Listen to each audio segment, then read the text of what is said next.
pessoal, eu sou o professor Hugo, professor da disciplina de Física 1. Vamos começar a nossa unidade 1, falando dos aspectos teóricos dela.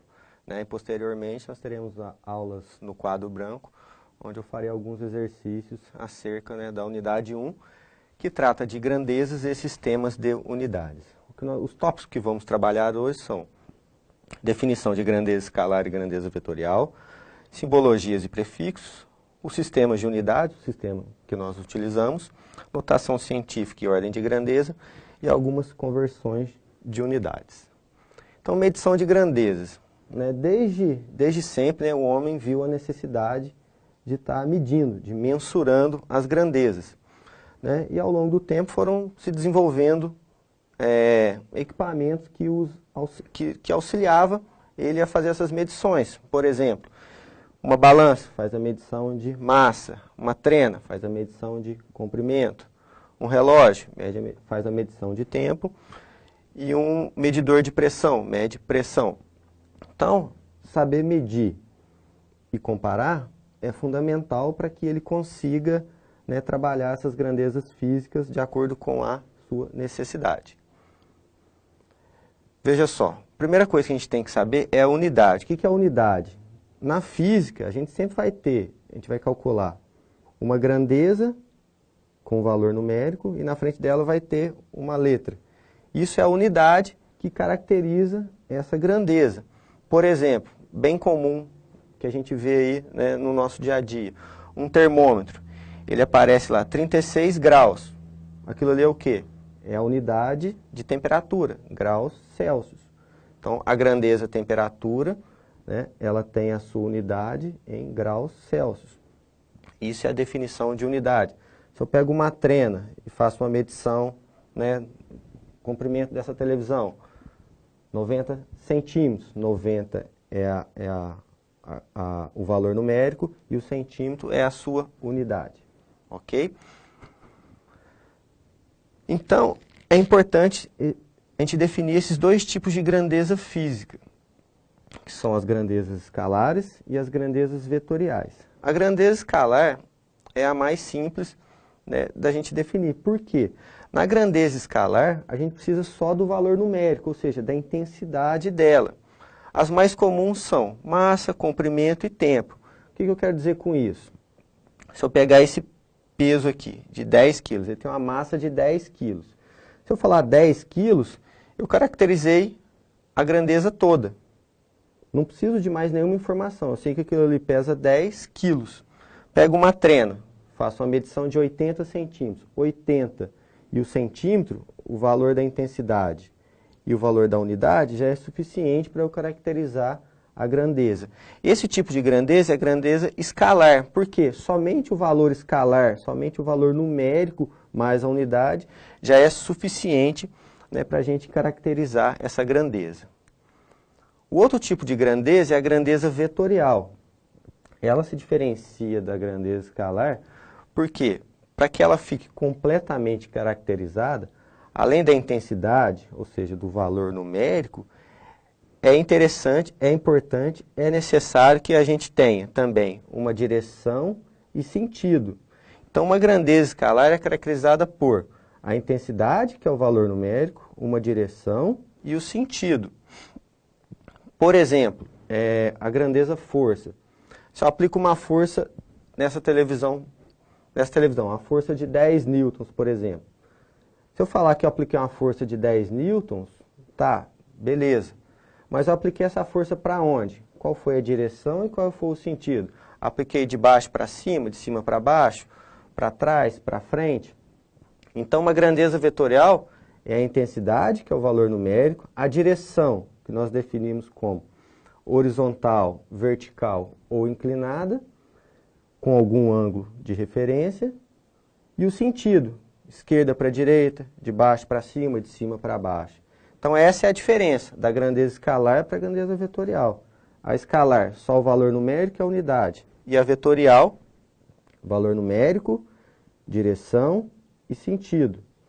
Além, claro, da unidade. Alguns exemplos de grandezas vetoriais são aceleração, velocidade, força, são os mais comuns. Coloquei uma tabela aqui para para que vocês vejam, né, alguns exemplos das mais utilizadas. Lá, o deslocamento vetorial, que eu preciso saber para onde, direção e sentido. Velocidade, mesma coisa. Um carro viaja a 50 km por hora. Para onde? Leste, oeste, norte, sul. Certo? Aceleração, mesma coisa. Densidade. Densidade volumétrica, por exemplo. Densidade volumétrica de um líquido. 5 gramas por centímetro cúbico. Só aquilo ali já me é suficiente, né, para caracterizar a grandeza. Tá? Força, como já havíamos falado. E as demais aqui. Massa, energia, distância, área, volume. Tudo escalar, né? Porque só o valor numérico mais a unidade é suficiente. E quantidade de movimento também é vetorial. Continuando. Aqui uma tabela com as grandezas base e derivadas. As grandezas base, a gente vai falar mais daqui a pouco também, são as que o sistema internacional usa para derivar as outras. As 7 bases do sistema internacional: comprimento, massa, tempo, corrente, temperatura, quantidade de matéria e intensidade luminosa. Cada uma com a sua unidade, metro, quilo, segundo, ampere, Kelvin, mol, candela, e seu respectivo símbolo. Algumas suplementares, que é o radiano e o esterradiano, e as derivadas, que vêm da base. Por exemplo, área, metro quadrado, que é comprimento vezes comprimento. Volume, que é metro cúbico, é largura vezes comprimento vezes altura, eu tenho volume. E as demais aqui são as derivadas, conforme a gente vê aqui nessa tabela. Prefixo para grandezas, né, da física. Porque é muito comum, às vezes, por exemplo, a gente trabalha na eletricidade, com valores de corrente elétrica muito baixos. Então, ao invés da gente representar um valor 0,00005, existem prefixos, né, de potência de 10 que facilitam, né, para que a gente trabalhe com esses valores. Por exemplo, 1 milímetro, 1 milimètre. O mili vale 10 a menos 3, vejam só, na tabela aqui, deu mili. O mili aqui, ó, é um M, só que é minúsculo, tá? 10 a menos 3. O micro, 10 a menos 6. O nano, 10 a menos 9. O pico, 10 a menos 12. O fento, 10 a menos 15. Então, esses prefixos aqui, eles são, né, utilizados acompanhado do valor numérico para facilitar as nossas contas, para facilitar o cálculo. Porque não é comum representar com uma quantidade muito grande de zeros, né, uma grandeza. A gente pega lá, por exemplo, um HD, 1 gigabyte. O giga vale 10 a nona. Então, 1 vezes 10 elevado a nona. Eu não vou colocar 9 zeros. Tá ok? Aí, isso tudo, essas grandezas, elas foram padronizadas em sistemas de unidades. O sistema que a gente usa é o sistema internacional, que é o metro, quilo, segundo. Para que foi feito isso? Para que todo mundo trabalhasse, né, com as mesmas unidades. No Brasil, por exemplo, para que a gente sempre trabalhe em segundo, quilo e metro, para que os nossos cálculos, as nossas grandezas sejam sempre medidos nessas unidades. Existe o sistema CGS, que é centímetro, grama e segundo, e o sistema inglês, que é pouco utilizado, que é o pé, o slug e o segundo. No nosso caso aqui, utilizamos o sistema internacional. O que é o sistema internacional, que eu acabei de falar? É o sistema adotado no Brasil, né, para que fique padronizado, né, o modo com que nós mensuramos, o modo com que a gente atribui, né, os valores às grandezas. No caso, são as 7 unidades básicas, que a gente já viu naquela tabela: metro, quilo, segundo, ampere, ao metro, comprimento, quilo, unidade de massa, segundo, de tempo, o ampere, intensidade de corrente, o Kelvin, temperatura, o mol, quantidade de matéria, e o candela, intensidade luminosa. As unidades derivadas, aquelas que vêm das unidades básicas. A combinação entre elas, a gente tem as unidades derivadas, que é o área, volume, aceleração, velocidade, energia, tudo vem, né, das unidades base, que são as derivadas, múltiplos e submúltiplos decimais, é aquela tabela que eu apresentei para vocês. Notação científica. Para que serve a notação científica? Porque nem sempre a gente tem calculadora para realizar algumas contas. E se a gente trabalhar sempre em notação científica, isso facilita muito para a gente os cálculos. Então, a notação científica, o que vai acontecer? O primeiro número aqui, necessariamente, vai sempre ficar entre 1 e 9. E o segundo de 0 a 9. E a potência de 10, né, ela vai variar de acordo com o que a gente trabalhar, não é, a grandeza. De que maneira a gente vai trabalhar? Vejam só, tem uma regrinha que vai ajudar vocês. Esse número aqui, ó, 5.300.000. Às vezes é um número grande, poderia ser um número até maior. Como que a gente expressa ele em notação científica? A regra é, quando a gente desloca a vírgula para a direita, o expoente diminui, e quando a gente desloca a vírgula para a esquerda, o expoente aumenta. Então vejam só, 5.300.000, a vírgula está aqui. Então eu vou andar 1, 2, 3, 4, 5, 6. Cheguei no 5,3, que está entre 1 e 9. Certo? Para eu passar para a notação científica. E quantas vezes eu andei com a vírgula para a esquerda? 6 vezes. Deslocar a vírgula para a esquerda, o expoente aumenta. Então, 5,3 vezes 10 elevado à sexta. Esse número aqui, 0,006, em notação científica. Como que eu passo ele para notação científica? A vírgula está aqui. 1, 2, 3. Andei 3 vezes para a direita. Deslocar para a direita, o expoente diminui. Diminui quanto? Se eu andei 3 vírgulas para a direita, então diminuiu 3 vezes. Então é 6 vezes 10 a menos 3. Notem que o número fica sempre entre 1 e 10, o que facilita muito para a gente na hora de realizar os cálculos, né, até sem calculadora. Continuando. Ordem de grandeza, porque em alguns casos é suficiente uma noção aproximada, né, do número que exprime o valor de uma grandeza. E qual que é a regra? Se aquele número que a gente fez em notação científica, vejam só, for inferior a 3,2, que é raiz de 10, a ordem de grandeza prevalece o expoente que tiver, né, na potência de 10.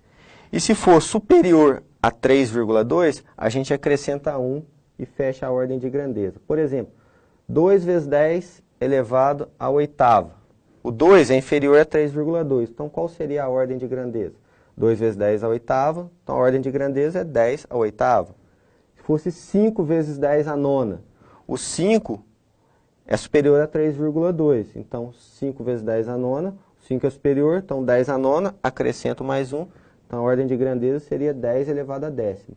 São exercícios bem específicos que pedem para a gente a ordem de grandeza. Então, é só seguir essa regra aqui. Inferior mantém, superior a 3,2, acrescenta 1. E é muito importante a gente saber converter as unidades, porque a gente não pode trabalhar com unidades totalmente diferentes, né? É necessário que elas sejam convertidas para que a operação seja realizável. Como que a gente converte? Vou apresentar para vocês algumas regrinhas, né? Existem diversas, vou apresentar algumas, né, que vão facilitar bastante, né, os cálculos para a gente. Tá ok? Aqui. Como que a gente faz? Eu quero converter 15 polegadas em centímetros. Qual que é a regra? 15 polegadas. Se eu quero transformar ela em centímetros, olha só. Então, eu coloco centímetro em cima. 1 polegada equivale a 2,54 centímetros. Então, isso aqui equivale a isso daqui, ó. Então, isso aqui é igual a 1. Veja só, eu corto polegada com polegada. Sobra o quê? 15 vezes 2,4 centímetros. 15 vezes 2,4, 38,1 centímetros. Outro exemplo. Eu quero passar 2 milhas para quilômetros. 2 milhas. Se eu quero passar para quilômetro, quilômetro fica em cima. 1 milha equivale a 1,6 quilômetro. Então, eu corto milha com milha, sobra o quê? 2 vezes 1,6. Aqui, no caso, é 3,2 quilômetros. Faltou 3 aqui, tá? Continuando. Aqui as regrinhas de conversão de comprimento. Vejam só. No nosso caso aqui, as mais comuns são quilômetro, o metro, milímetro e centímetro. Hectômetro, decâmetro e decímetro não são tão utilizados, mas é bom saber. Então, como é que funciona isso daqui? Se eu quero ir de milímetro para centímetro, o que eu faço? Eu divido por 10. Se eu quero ir de centímetro para milímetro, eu multiplico por 10. Se eu quero ir de metro para centímetro, eu multiplico por 10 e por 10 de novo. Então, eu multiplico por 100. Por exemplo, 2 metros equivale a quanto?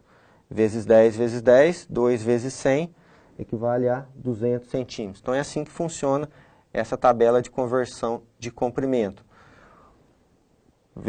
Por exemplo, quilômetro para metro.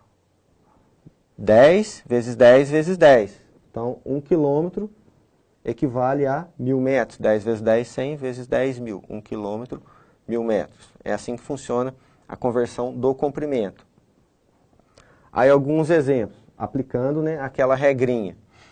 10 quilômetros, 1 quilômetro, 1.000 metros. Corta o quilômetro, 10 vezes 1.000, 10.000 metros. 25 centímetros em milímetros. 1 centímetro equivale a 10 milímetros, pela tabela de conversão.